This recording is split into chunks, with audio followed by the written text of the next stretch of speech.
നമസ്കാരം. പുസ്തകാനുരാഗിയിലേക്ക് സ്വാഗതം. തമിഴ്നാട്ടിലെ കന്യാകുമാരി ജില്ലയിലെ പെരിഞ്ചിലപ്പ് ഗ്രാമത്തിൽ ജനിച്ച മുഹമ്മദ് അബ്ബാസ് 8ാം ക്ലാസ്സിൽ പഠനം അവസാനിപ്പിച്ച് കേരളത്തിലേക്ക് നാടുവിട്ടു. ആ കുട്ടി എത്തിപ്പെട്ടത് കോഴിക്കോടാണ്.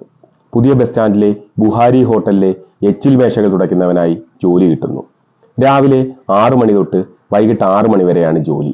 അതിനുശേഷമുള്ള അലഞ്ഞു നടന്ന സമയത്താണ് തെരുവിലെ ലക്ഷ്മി ചേച്ചിയെ പരിചയപ്പെടുന്നത്. മനോരമയും മംഗളവും ഒക്കെ വായിക്കുന്ന ലക്ഷ്മി ചേച്ചിയിൽ നിന്നാണ് മലയാള അക്ഷരങ്ങൾ പഠിച്ചു തുടങ്ങിയത്. ആദ്യമായി വായിച്ച വാക്ക് കടലാണ്. ലക്ഷ്മി ചേച്ചി വായിക്കാൻ തന്ന മംഗളവും മനോരമയും തപ്പിപ്പെറുക്കി വായിച്ച് ബഷീറിലൂടെ കടന്ന് അക്ഷരങ്ങളുടെ മഹാവനത്തിലേക്ക് ഏകാന്തപതികനായി അയാൾ യാത്ര തുടരുന്നു. മനോരോഗാശുപത്രി വാർഡിലും ആത്മഹത്യാ മുനമ്പിലും ജോലിക്കിടയിലെ ഉച്ചവിശ്രമവേളകളിലും പൊള്ളുന്ന ജീവിതപാതയിലുമെല്ലാം അയാൾ വായിച്ചുകൊണ്ടേയിരുന്നു. അങ്ങനെ വായിച്ചപ്പോൾ ചിലതൊക്കെ തൻ്റെ ജീവിതവുമായി ചേർന്ന് നിൽക്കുന്നതായി അയാൾക്ക് തോന്നി. അങ്ങനെ മലയാള സാഹിത്യ വായനയിലെ തനിക്കിഷ്ടം തോന്നിയ തൻ്റെ ജീവിതവുമായി ചേർന്ന് നിൽക്കുന്ന കുറെ വായനാനുഭവങ്ങൾ തൻ്റെതായ രീതിയിൽ കുറിച്ചിട്ടിരിക്കുന്നതാണ് ഈ പുസ്തകം.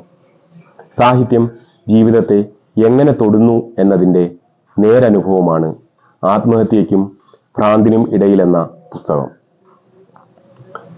നിങ്ങളുടെ വായനയിലെ വിശേഷപ്പെട്ട അനുഭവമായി ഇതുണ്ടാകുമെന്ന ഉറപ്പോടെ മറ്റൊരു പുസ്തകവിശേഷവുമായി വീണ്ടും കാണാം.